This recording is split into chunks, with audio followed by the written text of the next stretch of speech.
Hi, everybody. I'm Chris Preimesberger, editor of eWEEK, and welcome to this latest segment of eWEEK eSpeaks. Today's guest is George Crump.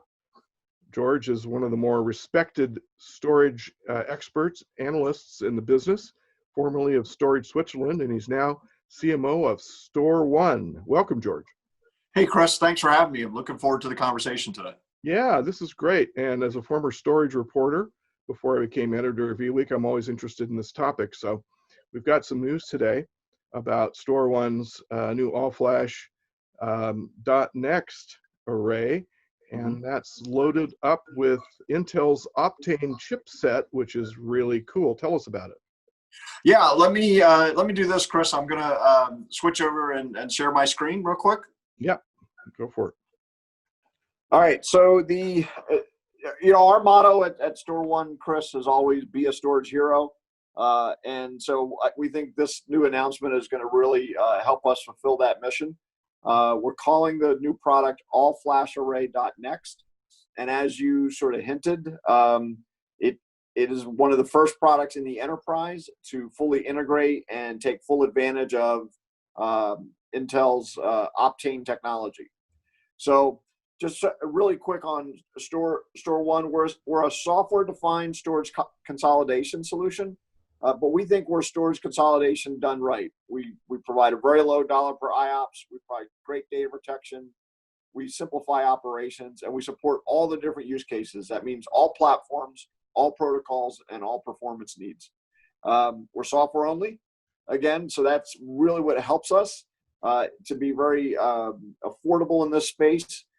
We use these very efficient storage algorithms, so we don't need the biggest, baddest servers. And in a case like Optane, we can get full performance from just one drive. We require minimal hardware investment to get started, and we're future-proof. So to jump into the news, it's all-flash Array.next, or AFAN. It's the world's first Intel-powered flash array. So what we have is a tier of Intel Optane in the as an upper tier, and then we're also using a tier of Intel QLC to manage capacity and things like that. It provides automatic tiering, which I'll get into in a second. But probably the big news here is we're delivering over 1 million IOPS in a single unit. So, and I'll talk about in detail how we're doing that, but this is a solution that can cover a broad range of performance options. It delivers very, very low latency.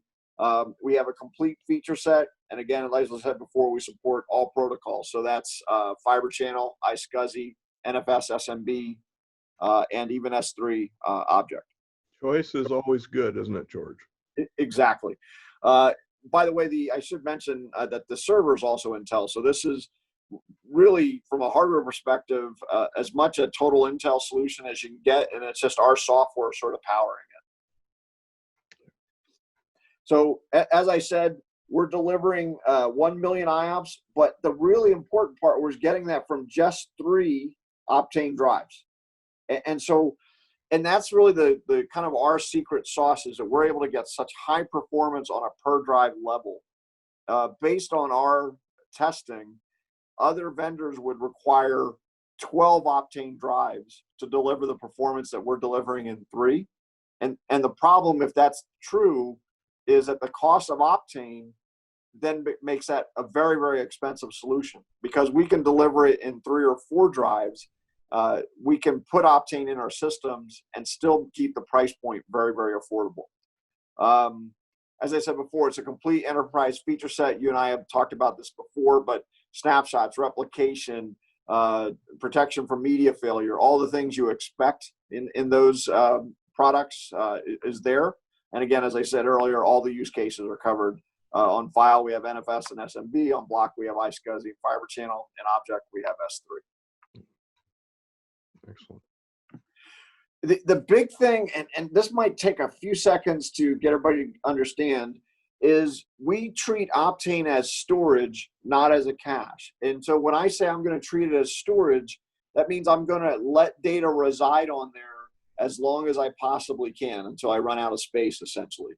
If I do that, that puts more responsibility on me or StorONE to make sure that I'm protecting that data, right? And so we have full drive redundancy in here, so that any of the Optane drives could fail, and just like any other, RAID or erasure coding type of protection scheme, we can, continue to serve data up. The advantage of me using this as storage instead of a cache is right here. I can handle 300,000 sustained write IOPS. Now that is just write IO. That is not a test you'll typically see anybody do with a flash system. You're going to have some sort of mix because you need the flash die to give them a chance to catch up, right? The Optane, the uniqueness of the technology is it can sustain incredible high write workloads. If you use Optane as a cache, what some of our competitors do, they have, I guess, a little advantage because they only need one drive, but they have to offload data off of that drive very, very quickly. So they can't really benefit from that high write performance because they're, generally speaking, they're simultaneously writing to a lower tier. We don't have to do that. So it's a huge advantage for us. As I said, it's full data protection. Data can stay on the Optane storage tier for days, if not weeks. It is until it fills up, it just stays there. And that way that active data is getting the full benefit of both the high write performance as well as the high read performance. Wow. From a data center perspective, one of the things, as we've talked to a few people about this, is what do I need 1 million IOPS for? The truth is you probably don't if you're a typical data center, but you will benefit from the incredibly low latency of Optane. And what that means is, I'm going to focus on the middle bullet first. What that means is I can scale existing infrastructures much higher than we ever thought possible. We can put more VMs on a single host. We can drive Oracle user and Microsoft SQL and MySQL user counts much, much higher. And if you think about the licensing cost associated with these systems, it's a big cost savings, right? I mean, some of these systems on a per core, or software on a per core basis, can be $12,000 to $18,000. If I can eliminate you having to add 2 or 3 cores, the solution can pay for itself very, very quickly. It also sets the foundation to be able to meet future performance challenges, like analytics and AI and machine learning, right? These are still maturing for a lot of organizations. And so to go invest on a platform dedicated to that is kind of hard to do. This platform can grow into that quite nicely. The other thing that's kind of important in the times that we live in is this third bullet here. We can send it to the customer. They can, all we need them to do is rack it in their data center, and we can complete the entire installation remotely, as well as provide support. That also means they can operate it very easily remotely. So it's designed for our new, if you will, touchless society. Contactless. Yeah, that's a new word in the dictionary. Yeah, so that we've been aware of that. And we made it specifically for that situation. Cool. I want to drill for just a second on the tiering capability, because this is the magic that makes the whole thing affordable. So as I said, we have our Optane tier, and in the example here, I have 3 drives. The more normal configuration is 4 drives, and we tier data across.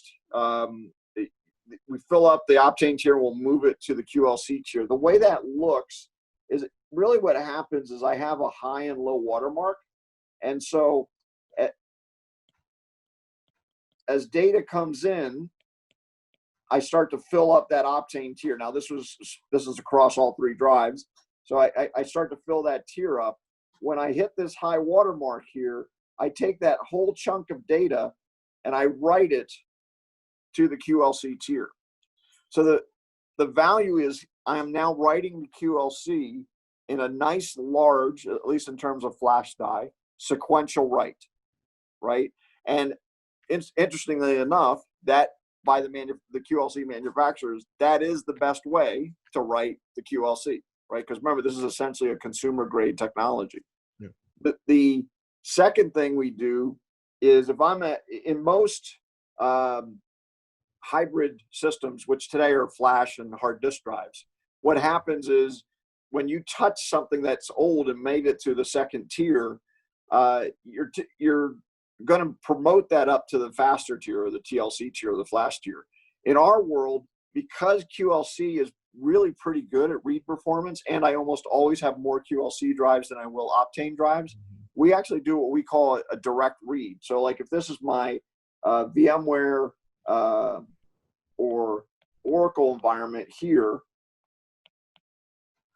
when I go to access data, normally I'm accessing data from the QLC tier, but if I go to make a reference from this tier, I serve it directly to these applications off of QLC. That does a couple of really good things for me. Number one, I'm not moving data all over the place, right?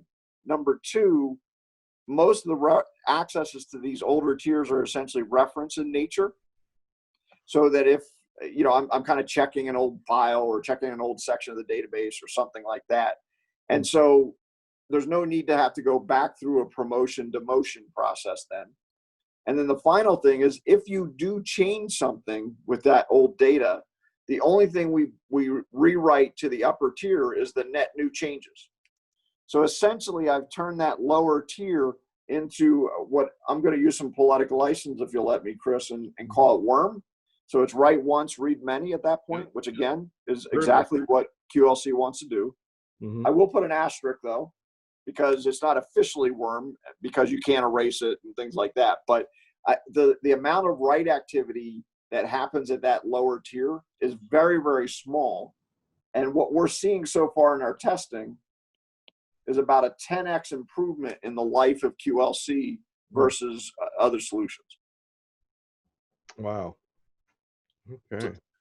So that gives us all the best of both worlds. That million IOPS that I was talking about, that's actually data coming from both Optane and QLC. Obviously, the 300,000 sustained writes, that's going to QLC. Yeah. I won't go through these in detail, but we have a complete set of features. It's highly available. We can do RAID protection.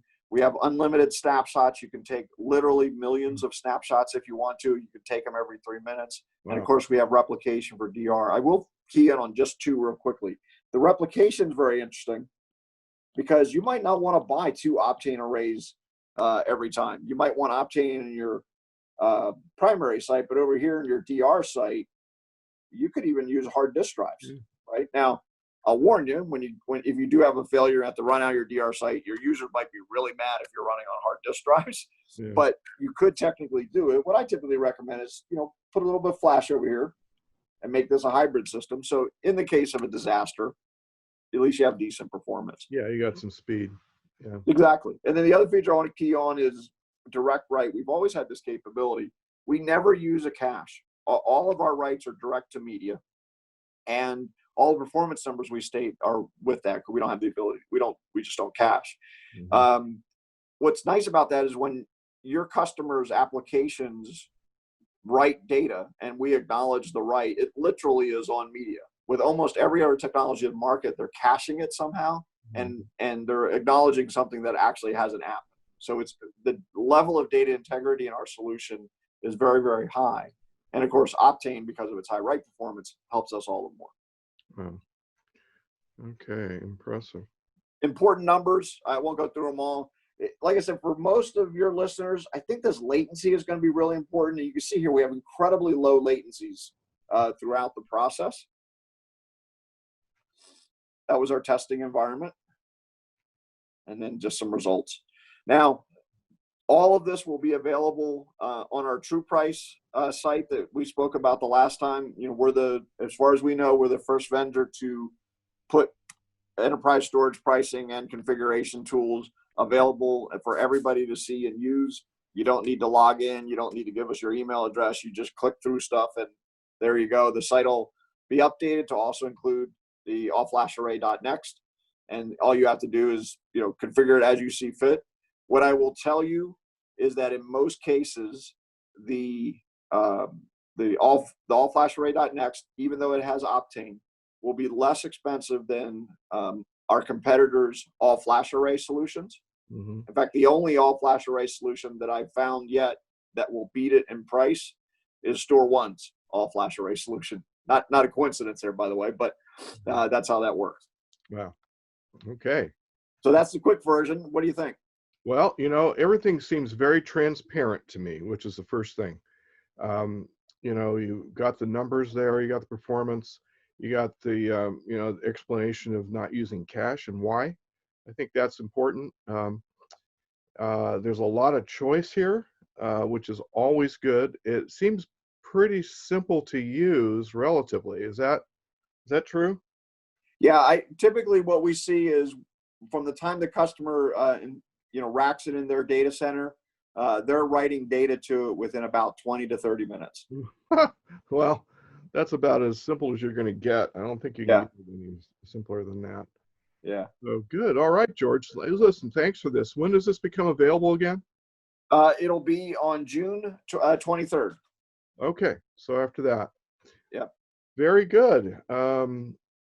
You want to come back on the screen and say goodbye, or you want to just leave? Yeah. Of course I do.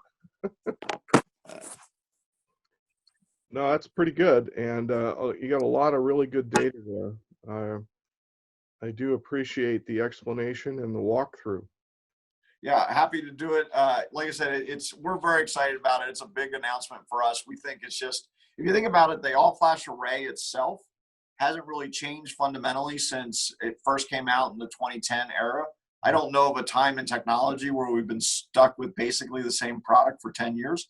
Mm-hmm. So the fact that we're able to sort of advance the state of the art and really get people to rethink how they architect things. Like I said, you could push VMware so much harder. You can push Oracle and all these other environments so much harder than you could before. Yeah. Well, nobody can talk storage language like you, George. Thank you. I appreciate all of that. I do appreciate the walkthrough, and good luck on this for sure. It looks very promising. And talk about new gen IT. This is really new gen. So yeah, absolutely. Good. Thank you, Chris. George, thanks very much for being our guest on eSpeaks. And for everybody listening along today, have a great rest of your eWeek. Thanks for joining us on eWeek eSpeaks. Go to eWEEK.com to hear more conversations with IT thought leaders.